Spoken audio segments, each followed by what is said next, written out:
নানা কায়দায় নানাভাবে তাদের চুরি করা টাকা, তাদের পাচার করা টাকা, লক্ষ লক্ষ কোটি টাকা, সেই টাকা ব্যবহার করে সমাজের মধ্যে, দেশের মধ্যে অস্থিতিশীলতা এবং সন্ত্রাসী কর্মকাণ্ড তারা করার চেষ্টা করছে। বন্ধুরা আমার, বহুদিন পর জনগণের শুভেচ্ছায়, জনগণের ম্যান্ডেটে একটি অবাধ সুষ্ঠু নির্বাচন, যে নির্বাচন শেখ হাসিনা কেড়ে নিয়েছিল, কেড়ে নিয়ে তার ভয়ঙ্কর দুঃশাসন এবং রক্ত পিপাসু সরকার গঠন করেছিল, তার বিরুদ্ধে জনগণের স্বতঃস্ফূর্ত ম্যান্ডেটের মধ্যে দিয়ে জনাব তারেক রহমানের সরকার, গণতান্ত্রিক সরকার, সেই সরকারের বিরুদ্ধে ষড়যন্ত্র চক্রান্তের তারা বেড়াজাল বোনার চেষ্টা করছে। বন্ধুরা আমার, আমাদেরকে যখন 17 বছর দমাতে পারেননি, বাড়িতে বাড়িতে পুলিশ পাঠিয়েছেন, র্যাব পাঠিয়েছেন, গোয়েন্দা পুলিশ পাঠিয়েছেন, জনির মতো অসংখ্য সৈনিক, জাতীয়তাবাদের সৈনিককে আপনারা হত্যা করেছেন। ইলিয়াস আলী, চৌধুরী আলম, সাইফুল ইসলাম, হিরু সহ অসংখ্য নেতৃবৃন্দকে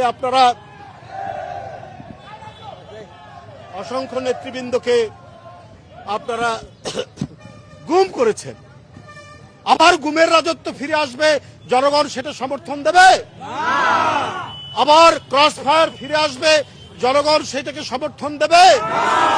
আজকে 4 মাস তারেক রহমানের সরকার, বিএনপির সরকার, বিএনপির নেতৃত্বাধীন জোট সরকারের সরকার, বলুন কোন গুমের ঘটনা ঘটেছে? কোন ক্রস ফায়ার হয়েছে? কোন মিথ্যা মামলায় কেউ বন্দী হয়েছে? শুধুমাত্র দুষ্কৃতিকারী সমাজ অপরাধীরা ছাড়া। বন্ধুরা আমার, আজকে দেশ যেভাবে অগ্রগতির দিকে ধাবিত হচ্ছে, এই অগ্রগতি, সমৃদ্ধি, শান্তি, গণতন্ত্র, বহুদলীয় গণতন্ত্র, মানুষের মত প্রকাশের স্বাধীনতা, এটাকে আবার বন্ধ করার চক্রান্ত তারা করছে তাদের উত্থানের মধ্যে দিয়ে। ওইটা আর সম্ভব নয়। জনগণ ঐক্যবদ্ধ, গণতান্ত্রিক শক্তি ঐক্যবদ্ধ। তাই বন্ধুরা আমার, আজকে শুধু নয়, প্রতিদিন আমাদের সজাগ থাকতে হবে। ওরা নানা ধরনের উস্কানিমূলক কাজ করবে, শুধু তারা নয়, তাদের পক্ষের অনেক মহল কিন্তু আজকে এমন কথাবার্তা বলছেন যেটা দেশ বিরোধী, সার্বভৌমত্ব বিরোধী। আমরা বিভিন্ন জায়গায় এত সাহস পেলেন কি করে?